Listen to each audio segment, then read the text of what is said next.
Om Sahana, Om Sahana Bhavatu, Sahanau Bhunaktu, Sahaviryam Karvavahai, Tejasvi Navaditamastu, Ma Vidvishavahai.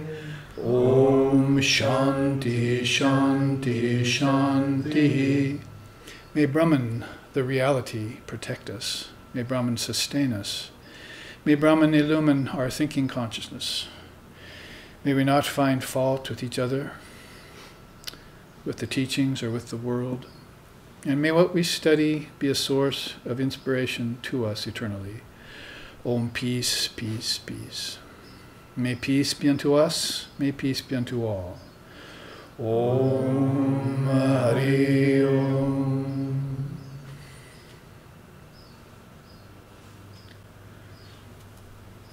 Meeting here in the afternoon in May, we have, is it still April? Thinking ahead to our May visit in 2 weeks. We have one more class after this one, next Sunday. So you may join us for the completion of the Advaita of the Avatars series, which will be 5 classes in all, about the length of our Jnana Matra series, which happened earlier in the year, that intelligent particle that we have to look into that's more subtle than the ethers, more subtle than the prana, more subtle than the mind, is this intellect or this intelligence. Intellect being a container and intelligence being that which infills it. Intelligence is the closest thing to consciousness we could possibly envision. So we look for realization, enlightenment they call it, then we look towards that intelligence to guide us. And that intelligence is being manifest in a marvelous way, in a very profound way, an extensive way, in the seers and saints and sages of India, and the saviors too, because the saviors are those avatars. As my teacher used to say, and I might as well start off the class saying it, in the West we look to the divine incarnation as a savior, but on the Eastern horizon the East looks at the avatar as an exemplar. So Christ himself, if you're looking to him for salvation, what they call salvation, then you might want to look a little deeper and a little higher, because he was a better exemplar, which is instanced in some of his sayings, like, be thee perfect as thy Father in heaven is perfect, and I and my Father are one, and so forth. He wanted you to do sadhana. He wanted you to know the cosmic process, the kingdoms of heaven are within. He wanted you to know that man does not live by bread alone, that there's another energy, call it prana or shakti, which India and its sages and seers are very well versed in, very much in knowledge of. In fact, they know it carries their thoughts. It carries this intelligence we were just talking about. So when you see a divine incarnation, you see a being who is in full possession of that intelligence. It's fully awakened consciousness. And we know, as my teacher used to say, in plants, consciousness is asleep, and in insects and animals it's partly awake, and then in human beings it's awake. But in a seer or a realized soul, it's fully awake, illumined, and is using all the marvelous powers of intelligence to effect highest benefit for all living beings. That's where the savior part comes in. But where the exemplar part comes in is where they act as an example for enlightenment, not just for gaining salvation, but for gaining what the Indian seers have been telling us for ages, called moksha, or mukti, or koivaya, or samadhi, or Buddha called it nirvana. Beautiful names and words that they assign to not only the seers that possess these great qualities, but the qualities themselves, if you want to call them qualities. Quite often, those samadhis, or those higher states of consciousness, take you beyond qualities, beyond virtue and vice, and pleasure and pain, beyond all dualities, and sometimes even beyond knowledge, because, as Krishna says in the Gita, his picture being so prominently placed here on our wall, talking to Arjuna on the battlefield, that you must come to know the end of knowledge in truth. So it's this truth that we were speaking about this morning at satsang, this non-dual truth and how to affect it, how to actuate it, how to possess it and own it, how to express it and manifest it. In other words, if you look to Vivekananda as an exemplar, he would tell you that this great knowledge of Vedanta cannot be left in temples and books. In books and temples, vain thy search. And so if you're looking for someone to save you, how about his verse where he says, thine only is the hand that holds the rope that drags thee on. Thine only is the hand that holds the rope that drags thee on. So you're blaming every other thing, including God and devil out there, for your own problems, but you yourself are yanking yourself here and there around the world through these different experiences of pleasure and pain, life and death, if you look at it on a wider spectrum, reincarnation. They call it theory, I would call it a relative law. Reincarnation is more like a relative law. So then he follows that up by saying, then cease lament, let go of thy hold. So just let go of that rope that you're dragging yourself around with. And in another verses he would say, gold chain, iron chain. See, if you not only let go of snap the iron chain of immorality and evil and negativity and so forth, but you also have to snap the gold chain of good and virtue and morality and so forth. He wants you to go beyond both.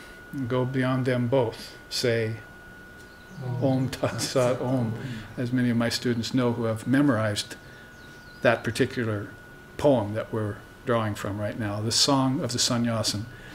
We feel Christ was a sannyasin, Buddha was a sannyasin. These were beings who left home, house and home and family, and went out without any possessions, and in the search for God, and found each in their own tradition, although ironically the traditions that they were named after weren't in existence at the time they were living. There was no Christianity when Christ lived and so forth. So later on, people came with their understanding, quite often limited understanding, and tried to interpret the avatars in a way that their minds, at the level of their own understanding. And so some overlays got foisted on the original teaching. And we call that in Vedanta vivarta, false superimposition. And it's happening at an individual level, which would be the case of somebody who tried to interpret one of these great beings and did a poor job of it, or didn't do a full job of it.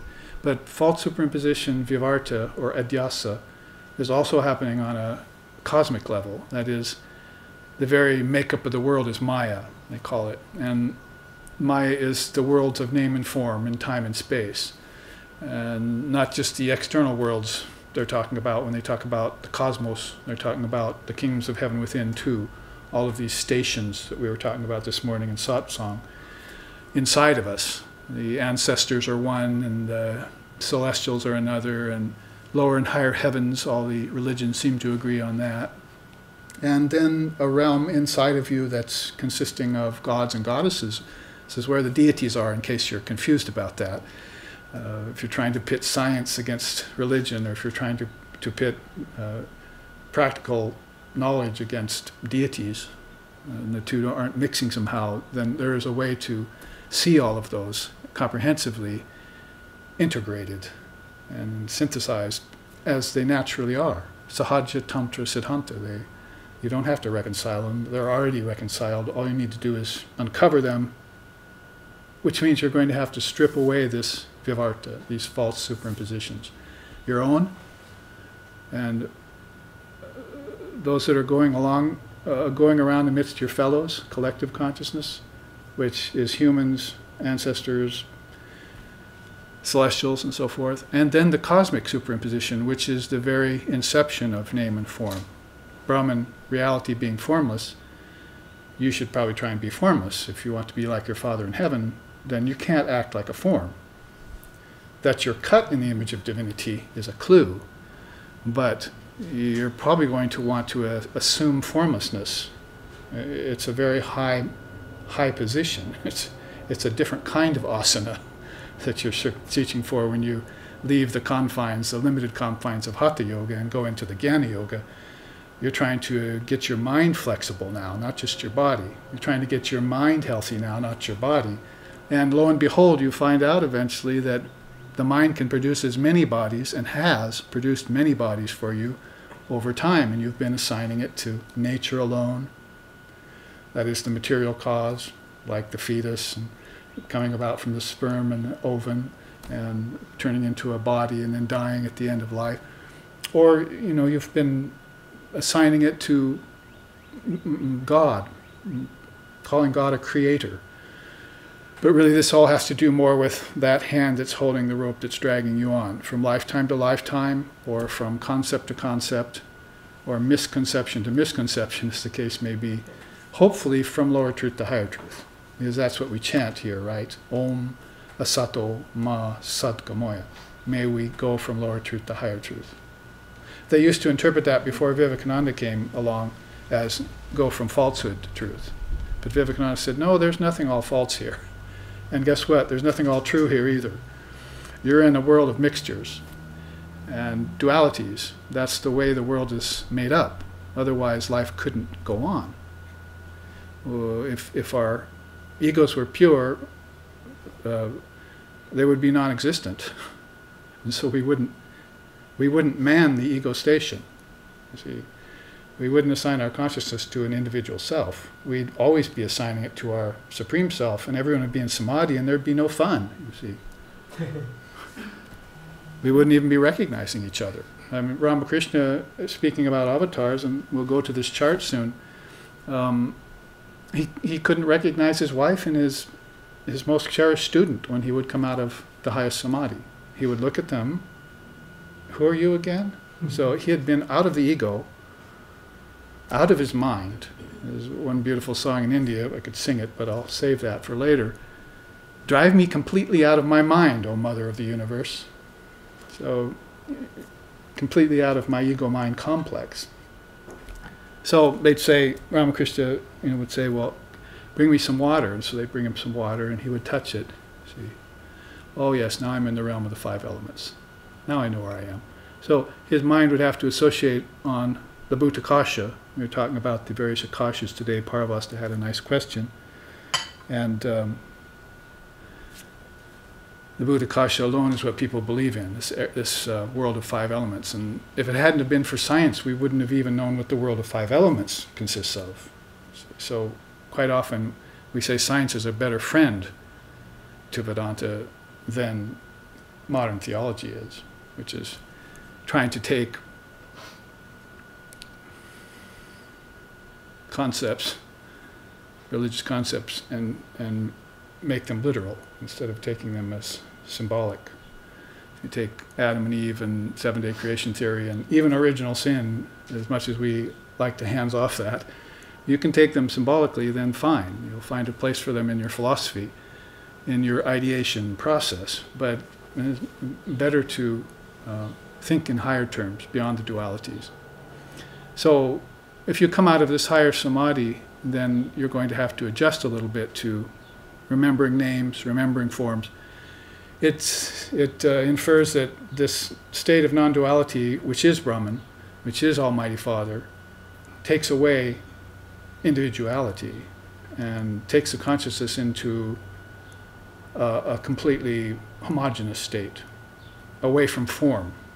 So, back to my point, the worlds of name and form are false superimpositions over reality. Now, some of the apostles of Christ had some very powerful things to say. One time one said, no one has ever seen God. So that means with these eyes you cannot see God. And Ramakrishna would concur with that, but he would also say, but you can see God if you have subtle eyes, if your eye be single, because Christ also made that statement. So if he said, the way Ramakrishna put it was, you need love eyes, you need love ears, you need love senses, you see. They all have to be open to higher suggestion and infused with bhakti, with devotion, or with jnanam, highest intelligence. or some beings approach it through meditation, formless meditation. That's pretty much a direct route, meditation, if you know what formlessness is, and if you have an inkling that Brahman is formless, then you're going to want to become formless yourself. And you're also asking yourself, well, I was formless last night in deep sleep, so there must be something to this formlessness idea that is beyond names and forms. Besides, my ancestors are problematic. My family, even my friends are problematic. My own ego is problematic to me. I can't even be friends with myself sometimes. So there must be some innate, inbred, as it were, imperfection with form. So if I am a perfectionist and I'm seeking it, then I'm going to have to look into this idea of formlessness. Well, that's what the avatars epitomize, really, is a doorway into formlessness through which they got the highest samadhi. And they usually went away from society to do that. Some went to the mountains, some went to the desert, some sat under a tree for a long time, some went to the wilderness. You look around, you find out, like Ram, whose birthday was yesterday, Ramchandra, he went on pilgrimage. First time out of his father's city, much like Buddha would do thousands of years, a couple thousand years later. Went away and saw suffering for the first time. When Buddha saw suffering the first time after he got out of his father's palace for the first time, he saw the four signs, the diseased man and the old age man with old age and the burning corpse on the funeral pyre. He saw these things for the first time, and it really sobered him. He said, "Oh, I didn't know about this. I thought the world was my oyster." You see, my father's acting that way. He's the king of the Sakya clan. My mother's acting that way. All the people around me are acting that way as if the world is real, and they're embracing it. But what about this? Do I want to embrace this? Or should I just embrace it here and let it go? Which is why he came back from sitting under the bo tree for so long and said, first noble truth, there is suffering. Let's get to that first. Because it's going to spoil our bliss later on. Our bliss will not be unalloyed and uninterrupted as long as suffering, the thorn of suffering, is on our side. So we better take care of that first. We better face off with that first. And then we can find out the cause for suffering, and then we can find out the solution for suffering. And guess what? Fourth noble truth is actually implementing the solution for suffering. Come to say or find out that some people find out the road out of suffering, but then they don't walk it.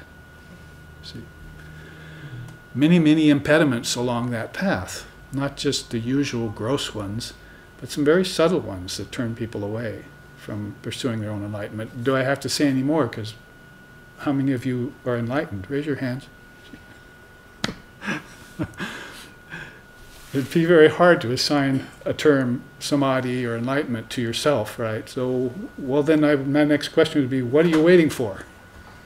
So, and that's not just a hypothetical question. I want you to really ask that to yourself. What are you waiting for? What is it that's keeping you here? My mother, when she was passing away and she was staying with me, I asked her several times while she was staying in the room where she was asked the question several times, and she said, interest in what my children are doing. That's basically what I got out of her. That I don't want to come back and do this again, but I have interest in what my children are doing. So that was kind of her reason. But one day when I had told her, because I was counseling her how to let go of the body and sleep, she didn't have to come back to it.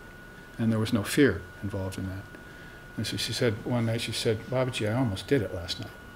I almost let go of the body. I was almost conscious of the ability to actually, as Vivekananda had said earlier, slough off the form, kick the frame, as he called it, you see.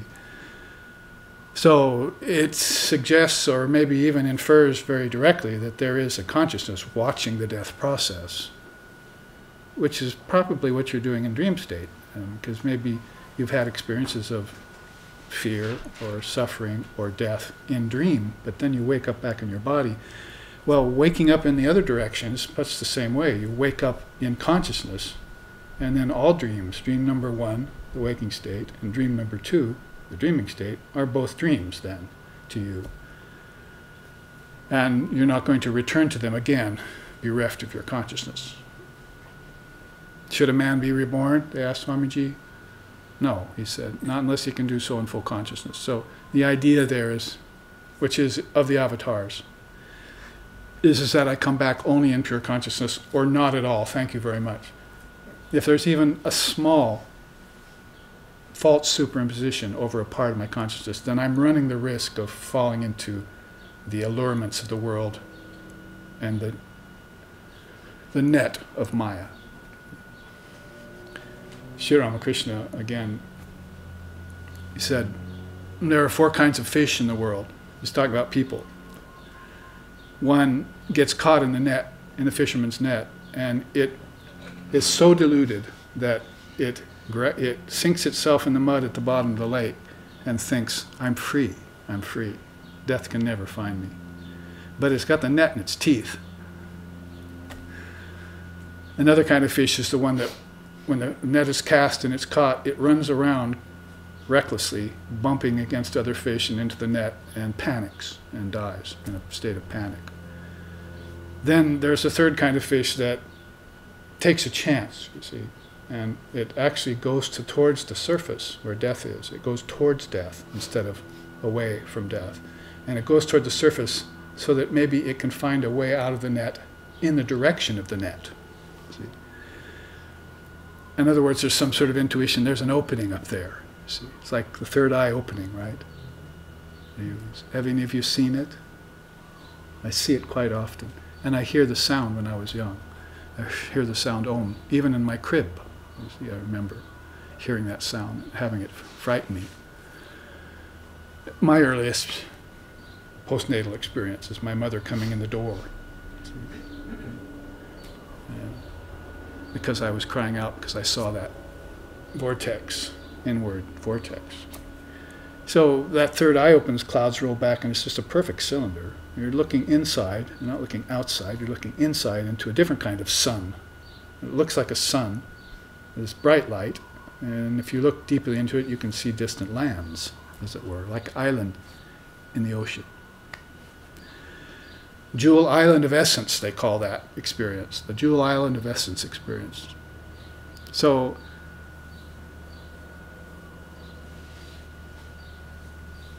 the third kind of fish swims towards that and fails to make it. The fourth kind of fish makes it, jumps out and over the net, and the fisherman goes, there goes a big one. Look at the one that got away, in other words, you see. Now he's got a big story to tell his friends. Oh, there was a huge, large-mouthed bass that jumped the net, you see. That's what Sri Ramakrishna used to call Naren, large-mouthed bass. Actually, he even went so far as to say Naren actually never got caught in a net in the first place. So there is a fifth kind that he infers by that story. So analogies, metaphors, they're a way of explaining the inexplicable in spiritual life and give us a very definite inkling, a very intuitive kind of feel for the Jnana Yoga and for the truth that's there. Last week we looked at that in terms of 7 stages of knowledge and 7 stages of ignorance, called the Ajnana Bhumikas and the Jnana Bhumikas. Bhumika means a ground, kind of a land. Some of the Bhumikas are called sunken grounds because there's the hell realm, so they're called Bhumikas in Buddhism. But there's Ajnana Bhumikas, are the 7 realms of ignorance, in which the soul is graduating up and out of ignorance and then reaches a sort of awakening and encounters the Jnana Bhumikas, 7 stages of higher knowledge. We looked at that chart last week. If you weren't here, you can look back at it on the recorded live streaming. Or on this series of Avatar when we get it prepared for our website. We are putting all these things on our website, all these classes eventually, so keep looking for them. There's already a long list of some dozen of them that are available to see, and you can see them at your own leisure and pause and so forth and come back to them. because I know 3 hours is a long time to sit and listen to all of this. So, and some things you want to concentrate on or listen to again. So, those are available. So we looked at the Gyanabhumikas and the Agyanabhumikas, and this week I want to take you towards that presence of the avatar more as a cosmic personality, because we've been looking at it more as a state of consciousness, and also the inspiration that such a being gives us to graduate, to move out of the gymnasium of the world, as Swami Vivekananda called it. Once you've got your muscles flexed, you can leave the gymnasium now, you're fine. So the avatars encourage us to do that. They want us to gain certain capacities that make a bridge, that start us out on a spiritual journey. And once that journey is initiated, they can almost leave you alone. So you just go toward the light. It's like pointing someone at the light. See that? Go towards it. And then you should be fine. Now there are certain impetuses that the avatar can use, and that's where this image here in this chart comes in. A little story about this chart is that I rescued it out of a dumpster, because when an elderly Vedanta teacher in Honolulu named Mr. Morosi, Mr. and Mrs. Morosi, they taught 40 years there or so in Honolulu, and my wife and I, Loke, she and I went there and took care of the library books and helped them with their work in the later years. And so when he passed away, Vedanta Society was sort of left in the lurch. All of his papers and his notes that he had used for 40 years, I found out that they had been tossed. So I called one of the students in Honolulu and said, when? And they said, just the other day. Where'd they go? In the dumpster in the back. Can you go out and sort through the dumpster for me? I told this old man, you go out and just look through the dumpster. I could just imagine him out there and people looking at him like he was a street person or something as he sorted through all this stuff. But he came up with a bunch of Mr. Morosi's things and sent them to me in the mail. They were a little bit malodorous when they arrived, but I aired them out and found he was a sculptor, so he did drawings of the sculptors. Some of his sculptures are actually on Oahu and are still at public places. You can see them. And so I found this amongst those drawings that he had made. And it shows Sri Ramakrishna and some of his devotees. And I looked at it, and it really is from his life. If you read some of the marvelous books that Swami Chaitanananda from the St. Louis Vedanta Society has been putting out, like Ramakrishna as We Saw Him, and other books like that. Then they lived with God, God lived with them. Those are two others. And you'll find out that a lot of work has been done looking into the life of this most recent avatar, Sri Ramakrishna Paramahamsa. And in those books you'll read of these inner circle, not only the direct monastic disciples, but a whole householder circle that gathered around Sri Ramakrishna when he was living in Calcutta, when he was the priest at Dakaneshwar Kali temple, and took teachings from him, took transmissions from him. And of course the Gospel of Sri Ramakrishna is one of the great testaments for that. A spiritual book everyone should read at least once in their life. So in those books you'll find out that he had some 16 direct disciples, and they were being put into different states of consciousness sometimes by him, just by proximity. There are stories of one or two of them having bad meditations. So Sri Ramakrishna would say, think about me at such and such a time, day after tomorrow when you meditate.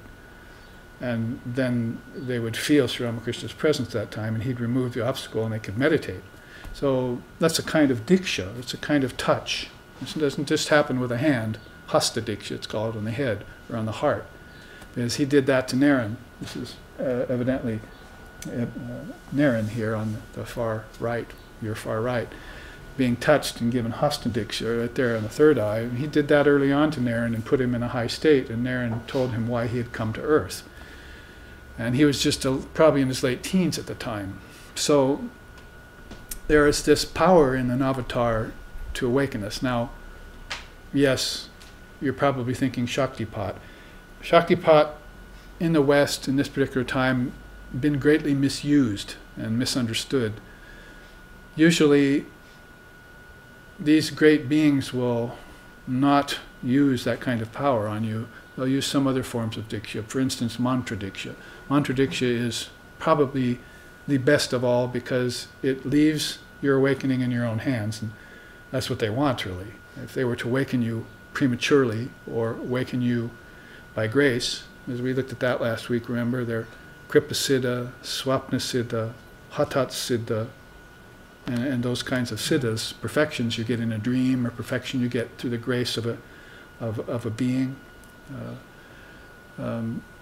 Those happen to practitioners at various stages of their practice, but the mantra Diksha is one of these ways in which they will invest a sincere devotee with the word. The bijam, which is a seed word, plus a name of a deity put together is a very powerful thing. As we were saying this morning, you can concentrate on one thing, and as long as you're concentrating on that one thing, everything that's bothering you goes away. Get thee behind me. So if I can take the mantra and just keep it in my mind, I'm probably in pretty good shape, you see. Even the parrot is in pretty good shape when he repeats the mantra until the cat comes around. That's death. And then it squawks its own primal squawk and falls into the jaws of death. But so it didn't really take the mantra very deep. But nonetheless, even if you haven't received mantra diksha from a teacher who has practiced the mantra for years and has gotten it from another teacher who has practiced it for lifetimes and has come down to you in succession through what's called Guru Parampara, then even repeating the mantra out of a book will help you in a little bit, as Holy Mother said. But what you really want to do is get mantra diksha and begin to unwrap those words inside of your consciousness. Now this is where it all dovetails nicely into the word, or into the jnana matra, the intelligent particle, because we're to think that if you can split an atom and release a huge external power, then if you got a hold of one of these internal atoms called jnana matra, I mean, these are 1,000-year-old words. It's nothing new. These have been known by the seers for millennia. Jnana matra, a particle of wisdom.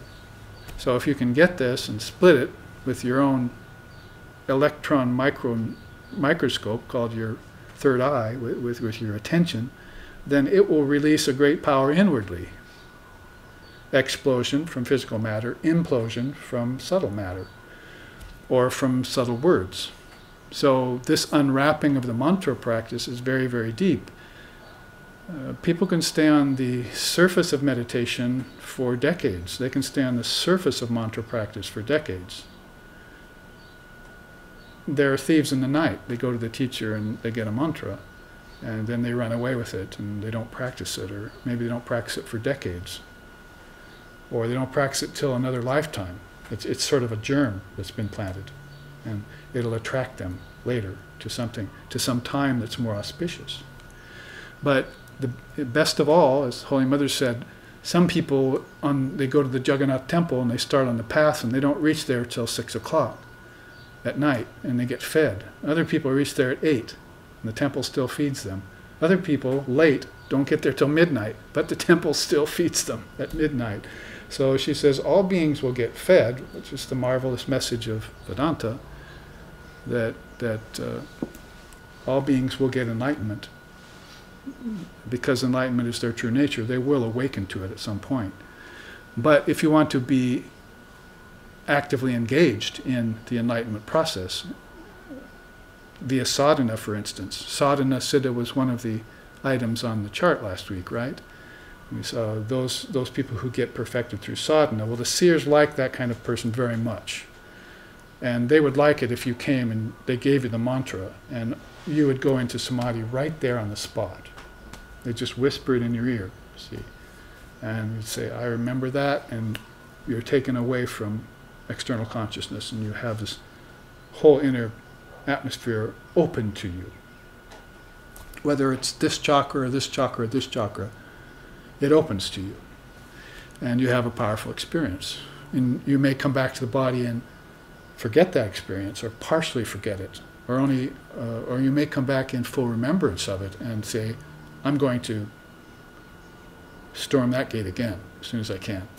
I can hardly wait to sit tomorrow morning to see if I can open that on my own auspice, under my own power, see, without the teacher's touch, without anything. So once you get that glimpse, as I was saying this morning, then you're hooked. It's different than being a fish caught in a net. You're a fish hooked by the truth. You're going to get yanked out of the water of worldliness and into the light, sunlight of realization, you see. It's a different direction you're going. Spiritual life is a different direction than worldly life. It's unique unto itself. Its fruits are different than the fruits you get in the world. They're very subtle.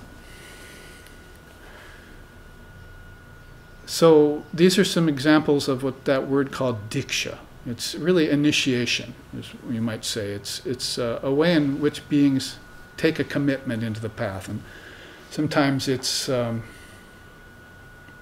Holy Mother said, sometimes you get in to the cold water a little at a time. You just stick your foot in, drop back, and then you get your knee wet, and finally you get your thighs wet. And like people walking the ocean, they don't want to get this part of themselves wet, right?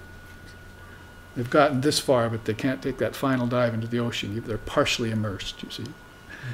But to take that final jump into the cold water, there's a little trepidation there. So just like that in spiritual life, she says, sometimes people get in very carefully, or some great souls dive in all at once and just get it over with.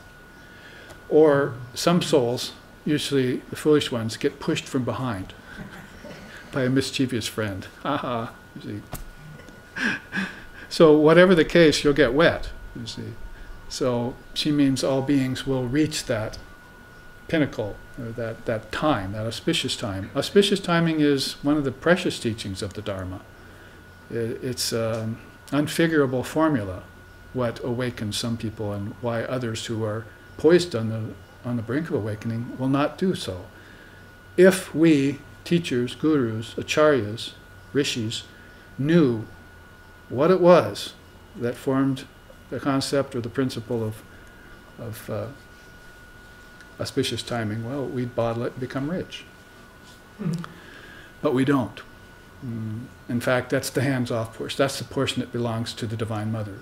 And we're just her sons and daughters, see. So if we're invested with the mantra and we practice it and we qualify ourselves in mantra practice and we know what the word means, A-U-M, we know that each one of those is a particle. A is Brahma, U is Vishnu, U is Vishnu, and M is Shiva. Or A is the waking state, U is the dreaming state, M is the deep sleep state. And you begin to put those together and you've split each mantra with your own attention span, with your own deep concentration, and this implosion has happened, and the light of knowledge is now lighting up the inner periphery of your life, and you can't think of anything else but that. Then you can go and transmit that mantra to others. I wouldn't advise doing it otherwise. Like people are doing it here on the beach in Hawaii now, see, going to some beach kirtan or something. He says, what do? I'm a businessman. Do you want Diksha? Sure. Here, I'll give you initiation, you see. So they do some sort of sleight of hand, you see, and the person gets some Diksha from a businessman, see.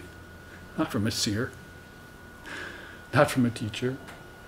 So it's a mixed transmission. And mixed results come from it. You'll probably go into business soon thereafter.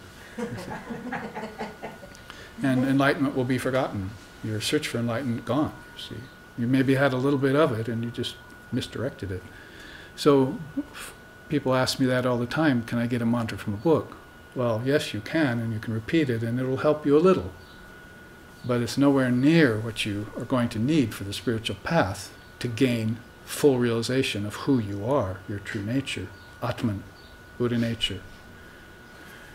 Pragyaparam, Tathagata Garbha, the essence of consciousness, timeless, deathless awareness, pure conscious awareness. That's formless. And who approaches it with any consciousness? Very few rare beings. So if you come into the periphery of an avatar, and what I mean by that is any time within the 500 years that an avatar has been born is a good time to become aware of an avatar, not just in the same lifetime. That's a good thing to be born at the same lifetime when an avatar is in the body. That's called sayujya. And if you get sayujya, then you get sarupya, you get the same form. And if you get sarupya, you get samipya, you become very dear to the avatar. And if you get that, you get salokya, same atmosphere. You're in the same periphery with the avatar in the same lifetime.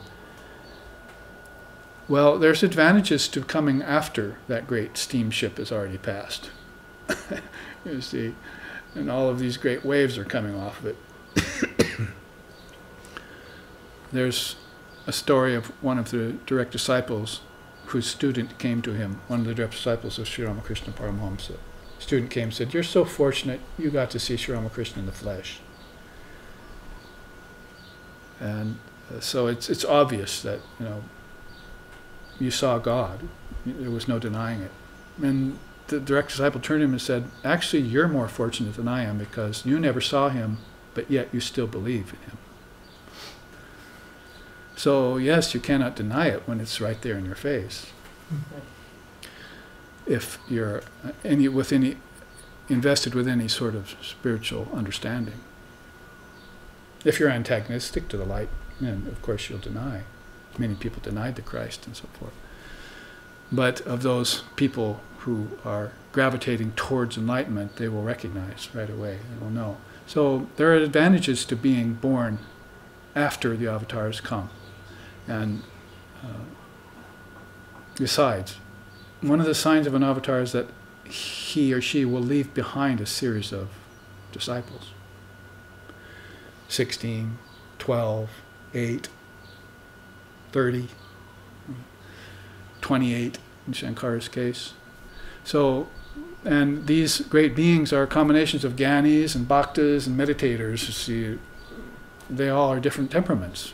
And so they call those windows into the avatars. Windows, you see. Lighted windows. You can see what the avatar was like by talking to one of them, which is what these books I just mentioned are about. So another way of looking at the avatar is these marvelous powers they have, which are different than occult powers. See, I'll probably show that later, but there are these ways of viewing powers. The word is siddha. So there are the 8 occult powers, which most of the teachers warn you away from. And then there are the 6 great divine powers, which are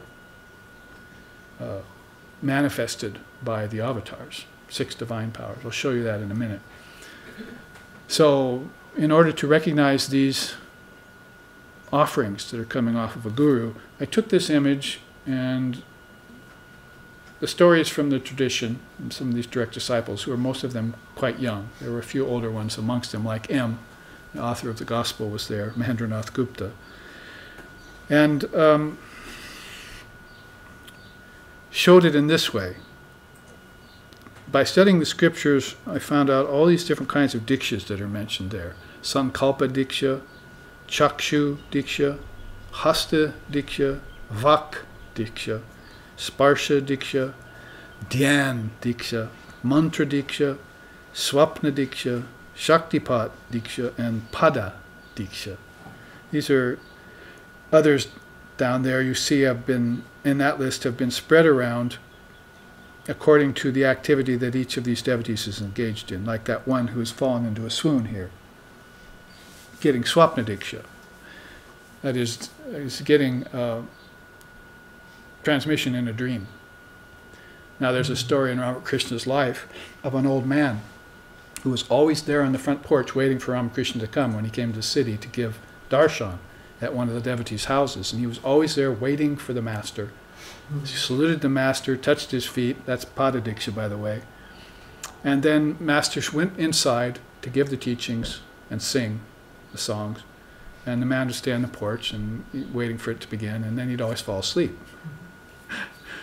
And then when Ramakrishna was coming out, hours later, the man would wake up and say, "Oh, I missed it all." And this would happen again and again and again, that he would miss these because of sleep. And so Sri Ramakrishna finally told him, "Don't worry, you're getting it all in sleep. You're getting a transmission in sleep. You're one of my devotees." So Swapna Diksha might not be a conscious reckoning of everything that's going on right in the moment, as some of the devotees in attendance are getting, but nevertheless, it's a subtle transmission. So he's lying there, as it were, in a swoon, or in sleep, and the master's moving about, protecting him. Now there's one getting Dhyan Diksha. You can see the person meditating over here, see. So he's getting Dhyan Diksha. Dhyan means meditation. So it's a very powerful way of getting a transmission from an avatar, is to meditate on them. In fact, that's really our path here in SRV. But we're told to meditate both with form and beyond form by our teachers in Vedanta. So we hold two ideals at the same time. We don't just try and jump the form and just go transcend it. Neither do we just stick with the form and know nothing about formlessness. Our teachers say, let's put these two together, you see. And therefore, meditate on an ideal, choose an ideal, like Krishna or Ram or Kali or whatever, or an avatar, and keep that envisioned in your heart and in your mind's eye. Build a temple in your heart, enshrine the image on that, and meditate with it every day. Now, some of my Hindu students say, yes, I managed to see the knees yesterday. So I know what they're talking about, is because they start with the feet, and when they envision the feet, they plant that in the shrine. And that might take weeks. I can see the feet all the time now. Then they build the legs, the shin bones, and the knees, and pretty soon they can keep that together in their mind's eye. Then they build the hips and the waist and the neck, and pretty soon they add the head and the face. And eventually they've created an image made of consciousness in their minds of the Ishtam. And that's a fructification process of meditation on God with form.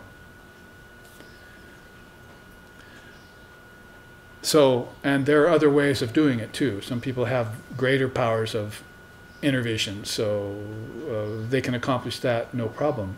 And then it's just a matter of assigning the teachings to the place. The prana to the akasha, if you want to put it that way. You have the akasha now, but where's the energy that connects to it? So all of that is a kind of explanation of Dhyan Diksha. See, you're creating a space of consciousness and giving yourself access to it. You're giving yourselves the keys to the kingdom, basically. Whereas before you've been denying yourself the keys to the kingdom. Nobody else has been doing that for you. You've been doing that. Nobody's standing in your way. Sometimes we compare the ego to a huge balloon that you blow up inside a room, inside an empty room, you see. Nobody can get in, but it's all space inside. That membrane keeps you out. So the bigger the ego, the more it shuts out.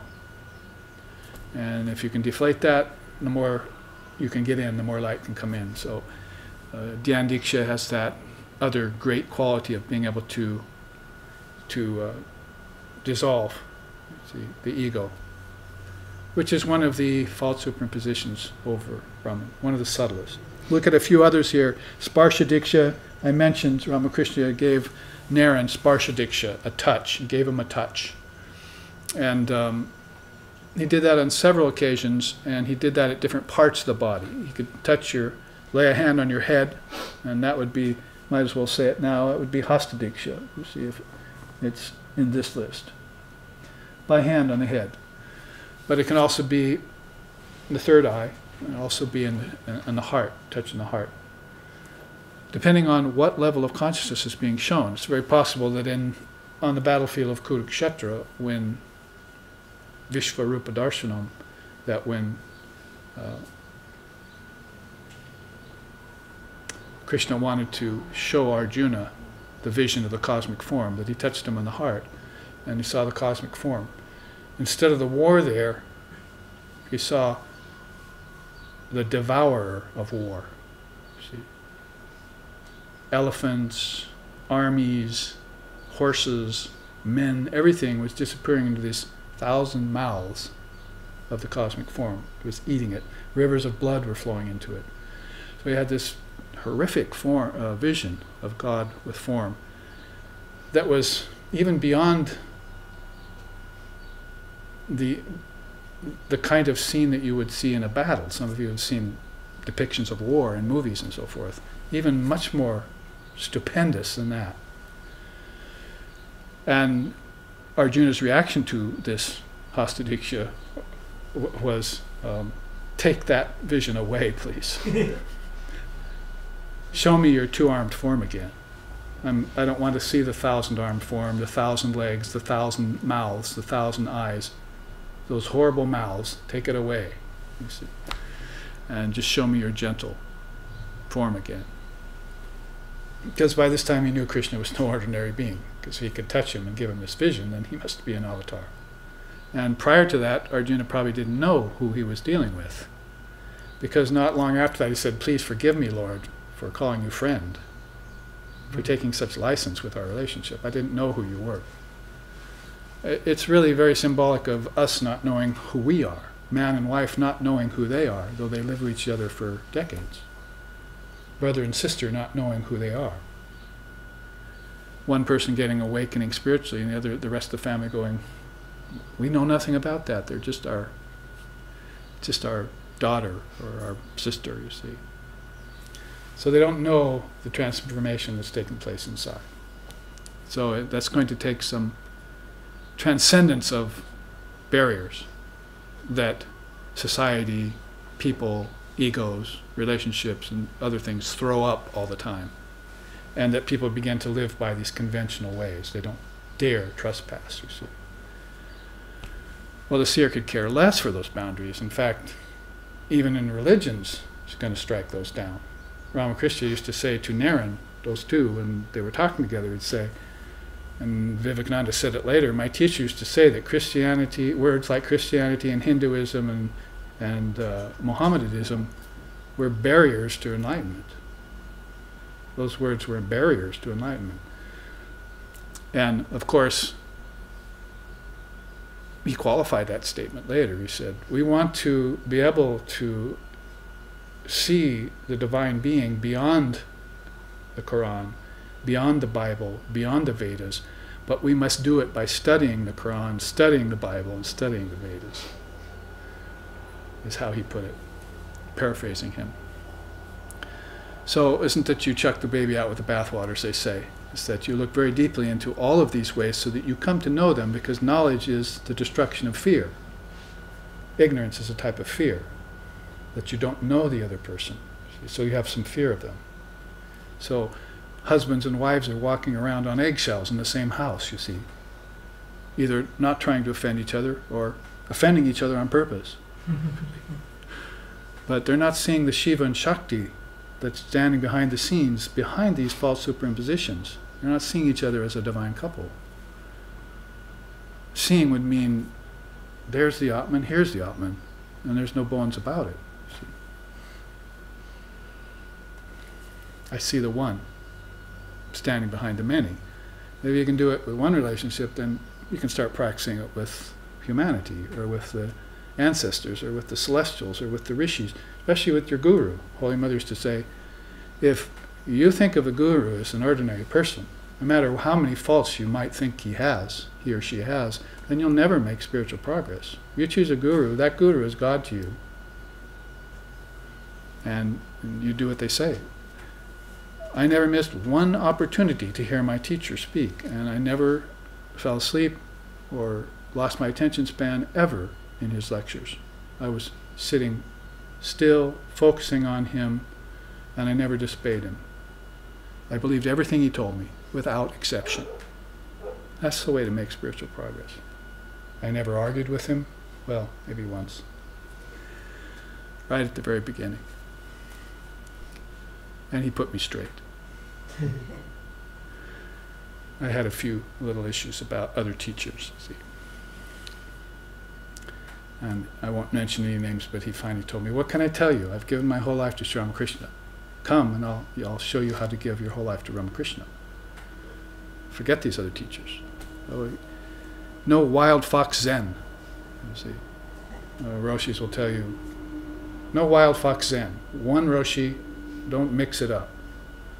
All these Roshis out there may have a certain form of enlightenment, and they've reached their enlightenment through different paths, but you'll get confused by mixing them up. Take one, find out what the essence is, dig one deep well, strike water, then move about as you like. So there are certain thumb, see, certain rules of thumb in Vedanta and in spiritual life that we hold sacrosanct because we want to make sure of our realization. We have a chance now, don't we? We know the truth, we've heard the truth, we believe in it, we have faith. This is our opportunity, because who knows when that auspicious timing will go away. Auspicious timing could be a day, it could be a month, it could be a series of a couple years, it could be a 12-year cycle. Then all of a sudden, I'm up a creek without a paddle and I don't know what's happening anymore. I've seen it happen all the time. It happens to good people and bad people alike. Bad people come to the truth, run away from it. Good people come to the truth, forget it. Good and bad are dualities. They're the iron and gold chain you're trying to snap. So in these different transmissions we're talking about, these teachings come up in that context. What else is there we can see? Sankalpa Diksha. There's a form of Sankalpa that Krishna tells Arjuna on the battlefield where he says, it's a form of evil, Arjuna, give it up.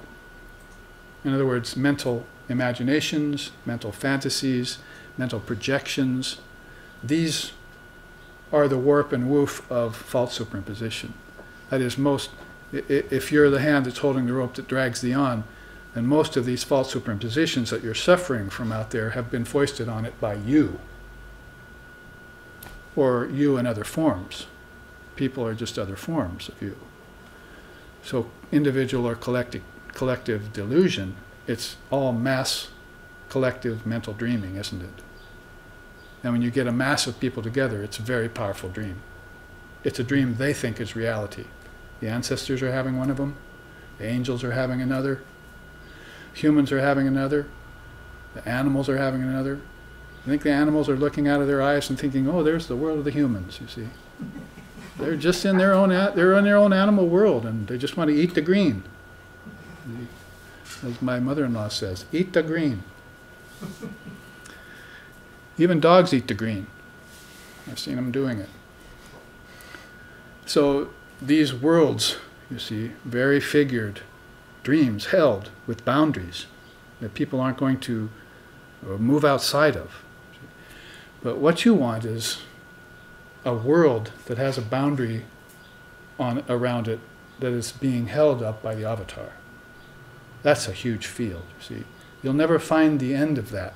It's boundaryless. I have brought you to the circle of Sri Ramakrishna, she said. You cannot go anywhere beyond it now. Once you've taken refuge, taken the mantra Diksha with Holy Mother, as my teacher did, and then he passed it on to me, then you fall into that auspice. You say, I have come to the field of Ramakrishna. I cannot go anywhere outside of it. He's everywhere and in everything. He represents Brahman. He's had form of samadhi, so he can do that. I'm still searching for form of samadhi, so I need to get to the Father through the Son. I need to have friends in high places. I don't burn bridges, not in this land. Every thing I can have at my disposal, every weapon, every benefit, even every crutch, I'll take it. See, if I'm limping, I'll take a crutch, see, to get me to my goal. Gatam, paragatam. I want to get to the goal, to the supreme goal beyond all relative goals. Because then all relative goals will just be bliss, you see. I'll have understanding. I'll have khyati, clarity. That's what I want, clarity, you see.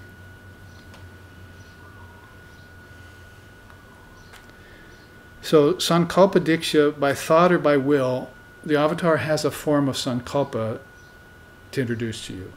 Sankalpa usually is this dream held by ancestors or by humans and so forth, with all its various overlays, misconceptions, mixtures of things.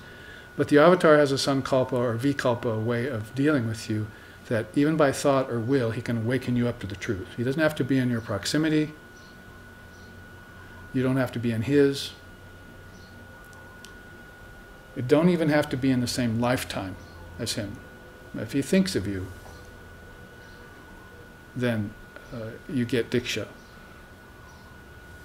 And therefore, the best way to have him think of you is to start thinking of him.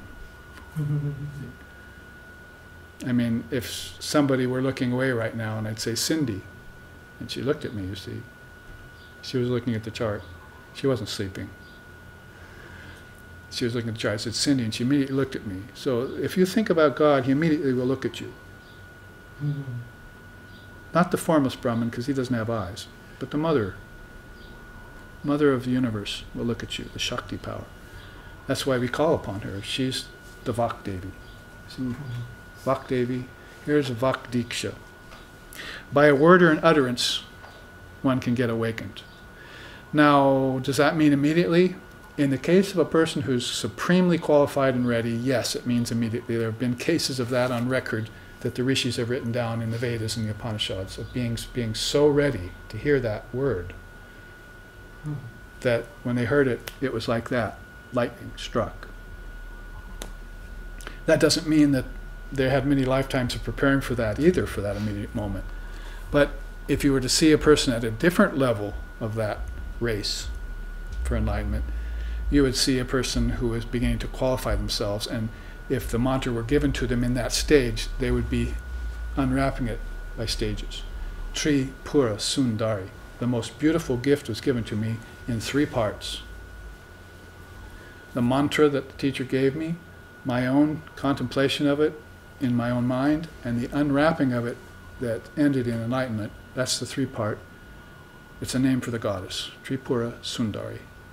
So when you're given that precious mantra, then you unwrap it. And when you're engaged in that, then it's just a matter of time before you will understand, with an understanding that is beyond the intellect, a peace that is beyond all understanding, the meaning, the real meaning of things, and a word can do it for you. Sometimes a person can do it for you, you see. The very presence of the avatar. Other times just one of his words will do it to you, or one of her words will do it to you. Whatever the case may be, people have been getting enlightened by these methods from time out of mind. Puja could do it for you. Worship. People have gotten enlightenment doing worship. External worship. All of a sudden, doing puja for 40 years, poof, all of a sudden the deity came through the image. I saw it. Holy Mother used to say, when I offered the food to Ramakrishna, this was long after he had passed, then I would see a light come out of the picture, out of his eyes, and touch the food. And then I knew it was fit to offer to the devotees, and I would take it out and serve them. So she was so deep into seeing the light in everything that the light in the image was no different than the light in the being itself. And she would see it taking place, you see, a physical manifestation of it. That's Sankalpa Diksha. Ramakrishna could make her see the light of everything. I mean, he himself said about his own picture when he first saw it, this will be worshipped by hundreds and thousands of people in the future. Imagine saying that about your own picture when you were still living. And it was very possible that he didn't recognize himself, because he didn't have a mirror and so forth. Probably saw himself reflected in the water. But when he saw that picture, photography was a very young science. So it wasn't like you were looking at photo albums all day on your divan or something, see, with a cup of tea. You never saw a picture before. So when Holy Mother got this picture from the Muslim priest who loved Sri Ramakrishna, who worked in the Kali temple, or in the Dakshineshwar temple compound, and then when Ramakrishna saw this picture, he said, that shows a man in a very high state of samadhi. That's the first thing he said about it. He didn't say, that shows me in a very high state of samadhi. So whatever the case may be, these Dikshas are very profound ways of understanding the avatar and also of opening yourself up to the gift of a divine being. It doesn't matter if he's passed for 2,000 years or 2,500 years or just 150 years like Swamiji. It doesn't matter. It's still there, very much in force, very much in power. And in fact, the teachings are there the same way as they were millennia ago. The same teachings are there. That's what the most ancient scriptures of the world, like the Rig Veda, really mean to us, really, beyond time, right? If they meant the same thing to the rishis, and they got the rishis illumined, and the rishis wrote down their experiences of spiritual life, then it's the same wisdom then as it is today. See? We might as well be sitting 10,000 years ago with the rishis right now. It's just like we did. And here some of us look like Christ, and some of us look like Buddha, and some of us look like Krishna. We all show the features of the avatars on our very countenance. It's a spiritual physiognomy. You can sort of see where people have been. Whether they've been on the mount, hearing the Sermon on the Mount, or whether they went into the forest or in the wilderness.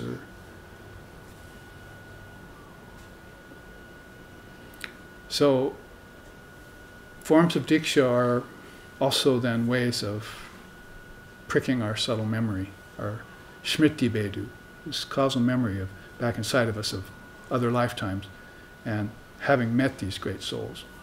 It's why we have an attraction to them in this particular lifetime. Many stories of people, when Swami Vivekananda made a big splash at the Parliament of Religions, then posters started showing up in the streets of New York and other places, and there are many stories of people just seeing the poster and saying, "That's him. I don't know his name, I never knew who he was, I've never met him, but that's him, I'm going to the class." And they became devotees, Vedantists.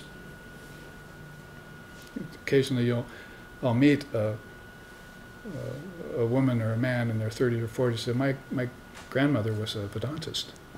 Yeah, way back when. Some of the early times before many of us were gathered. Not that there are that many of us gathering even yet today, in America at least.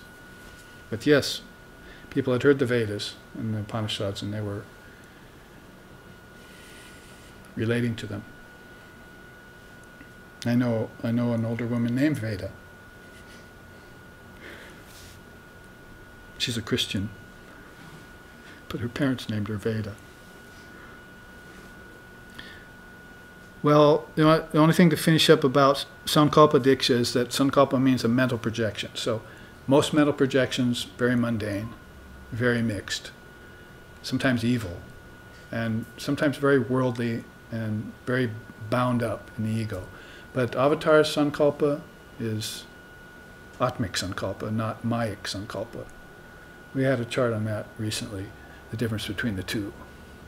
So the Avatar is engaging in Atmic Sankalpa, comes out of the Brahman through the aperture of the third eye, hears the word, enters the realm of the word, sees the opening to the out of the word and into the word, because the word is both expressing form and dissolving form. And it can go both ways. For those souls who are reaching enlightenment, they're dissolving everything. For those souls who are entering the worlds of name and form, they're going the other way, out of Brahman into the world. Of course, these are realized souls. And the next thing they'd become aware of is, guess what? The Trinity. See, I'm here in the realm of Brahma, Vishnu, and Shiva. See, I salute them. But I'm not stopping here. See, out of that, I will then enter the realm of the Gyanis, the Rishis, the Seers, the Saints. And I am entering the mind stream when I do that. At a very high end of the mind stream, I'm beginning to, because my objective is human birth, consciously.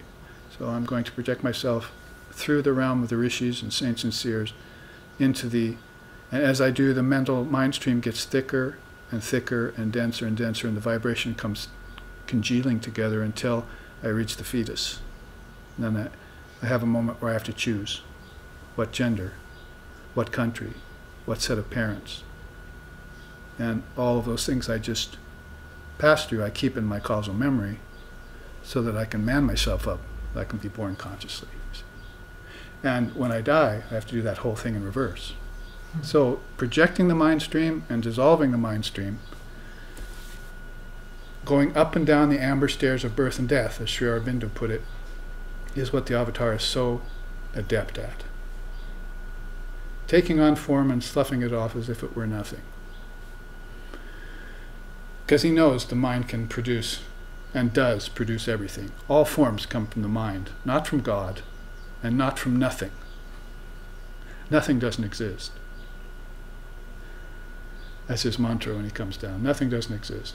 Everything exists. It's just a matter of what am I going to identify with?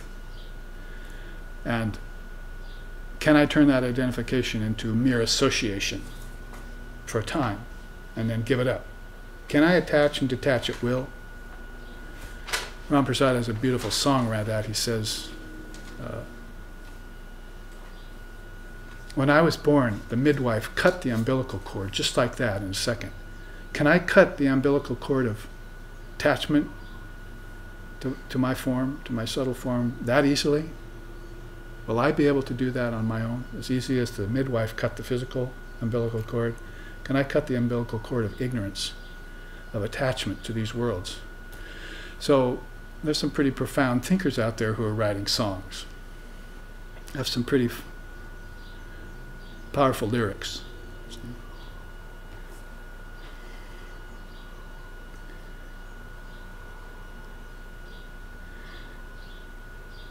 Sankalpa Diksha, Chakshu Diksha is by a glance or a look. It's a stream of consciousness coming out of the eyes. So if somebody powerful looks at you, then there's an awakening. If someone you love or who loves you looks at you, then there's an awakening, you see. And that's happening through this. It's a kind of Chakshu Diksha. As I said, somebody looks at you, you feel that. Bhakti Diksha is by words, Sparsha Diksha by a touch to the heart or the body. We talked about that. Dhyan Diksha is through meditation. Mantra Diksha, I mentioned early on, by formal initiation in which you get the bijam, the seed word of Saraswati, or the goddess of wisdom. Swapna Diksha is in a dream. Shaktipat Diksha is the transferring of subtle power. Ramakrishna pretty much reserved that for the end of his life, and he transmitted most of his power to his direct disciples. But he wasn't messing around with it other than that. Pada Diksha, by touching the Guru's feet. All forms of Diksha. As instance in the song we often sing. Monopoli Bhajakali Icha Hoy Torjaya Chari Guru Data Moha Mantra Divani Shi Japa Kori Monopoli Bhajakali.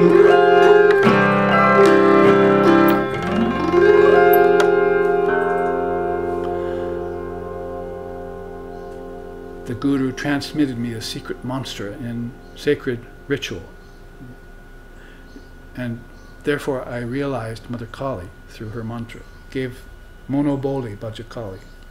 Mono mind, Kali the ideal that I think about, Bhaja my devotion to that. Ichahoy toward Chayachari. Guru Data Moha Mantra. The Guru gave me the Maha Mantra, the great mantra, the seed syllable. Divanishi Japa Kori, therefore I did japa of it. And I realized the Divine Mother of the Universe through her name attached to this powerful seed bijam. That's just the first verse of this song. So it starts out right away saying how powerful mantra is.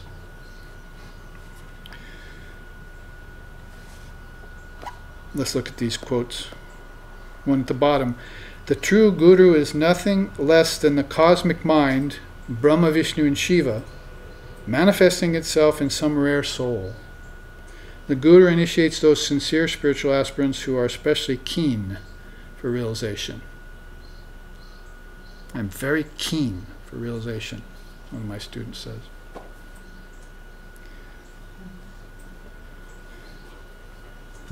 So, nothing less than the cosmic mind, Brahma, Vishnu, and Shiva. That's what we saw when we came out of Brahman, encountered the Word, came out of the Word and saw the Trinity.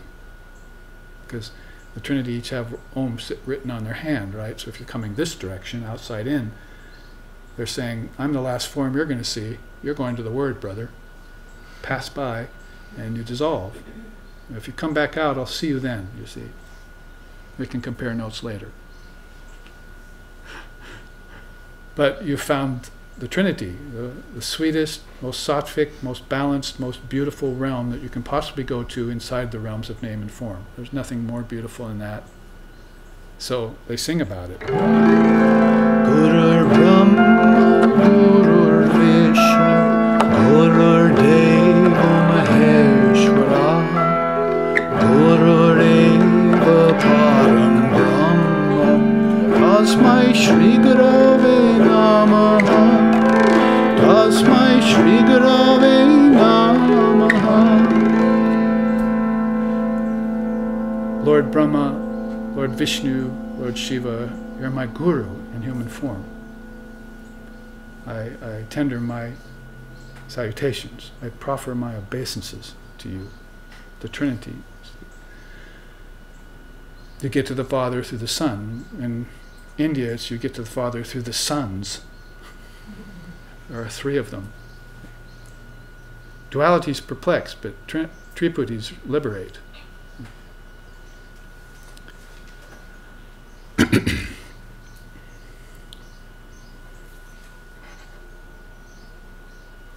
So, out of a trash bin, you're getting these teachings. See? From a drawing by an old Vedantist who was long past, and all I had to do was see his work, and it reminded me of all these teachings. What's this last quote up here? This, to strive for enlightenment devoid of Guru Diksha and teachings is like trying to grow crops only at night. Lord Vashishta says, therefore, until thy mind is enlightened, follow the path of initiation shown by the illumined souls. Vivekananda said, you cannot get spirituality from a book or a temple. You can only get it from another soul. So that's how important the teaching is, the teacher is, and the teachings, he says, to the one who is seeking enlightenment. Reminds me of this song.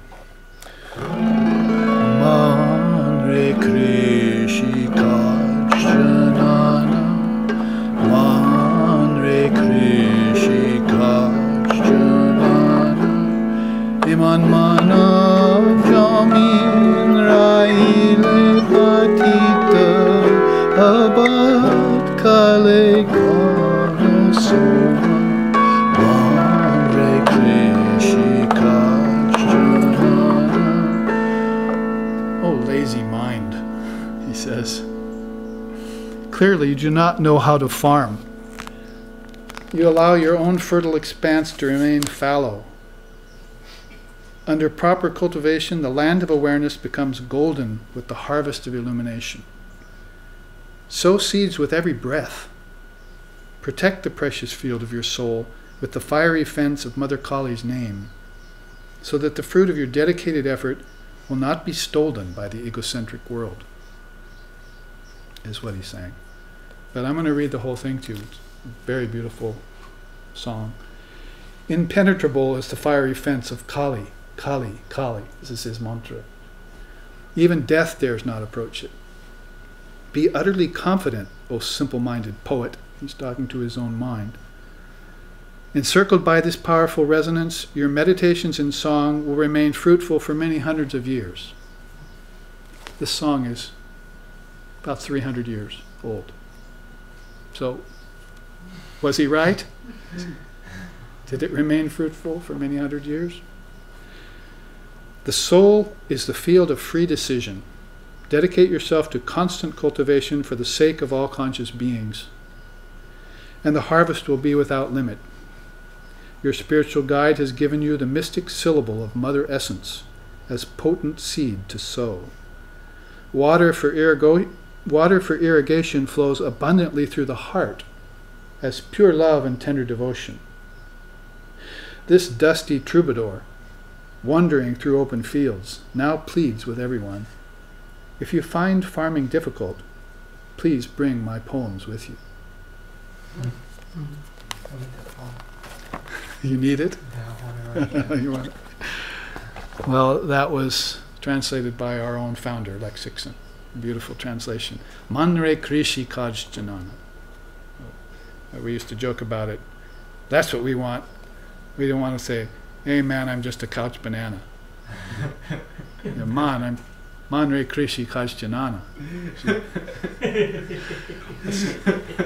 Let's not just sit around and be couch potatoes, in other words.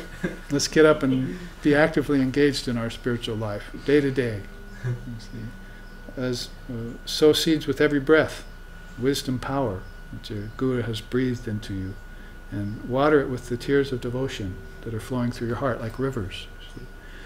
That's the kind of spiritual life we want in this mundane world that is so contrary to anything spiritual, is so materialistic oriented. So I think we've run out of time here. We managed to look through the Diksha chart completely, and here at the end assign a few songs to it that we can think about during the break. So here, let's take 10 or 15 minutes, and we will come back and talk about it in terms of the seer, the seen, the unseen, and the obscene. Thank you for your kind attentions. Om Sato Ma Sadgamoya Tamaso Ma Joitir Gamoya Mrityorma Amritam Gamoya Abira Bira Mayeti Rudrayate Dakshinamukam Tenamam Pahinicham Om Shanti Shanti Shanti. Lead us from lower truth to higher truth, from darkness to light, from the unreal to the real, and from the illusion of death to eternal life. Reach us through and through, O Lord and Mother of the universe, with thy sweet and benign presence. Om peace, peace, peace. May peace be unto us, may peace be unto all. Om Hari Om.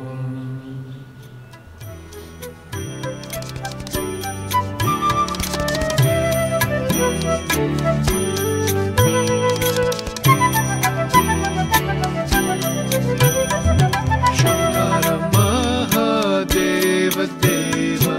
Shankara Mahadeva Deva. Shankara Mahadeva Deva. Shankara Mahadeva Deva. Shankara Mahadeva Deva. Shankara Mahadeva Deva. Sevak Sura Jake. Shankara Mahadeva Deva. Shankara Mahadeva Deva. Shankara Mahadeva Deva. Shankara Mahadeva Deva. Shankara Mahadeva Deva.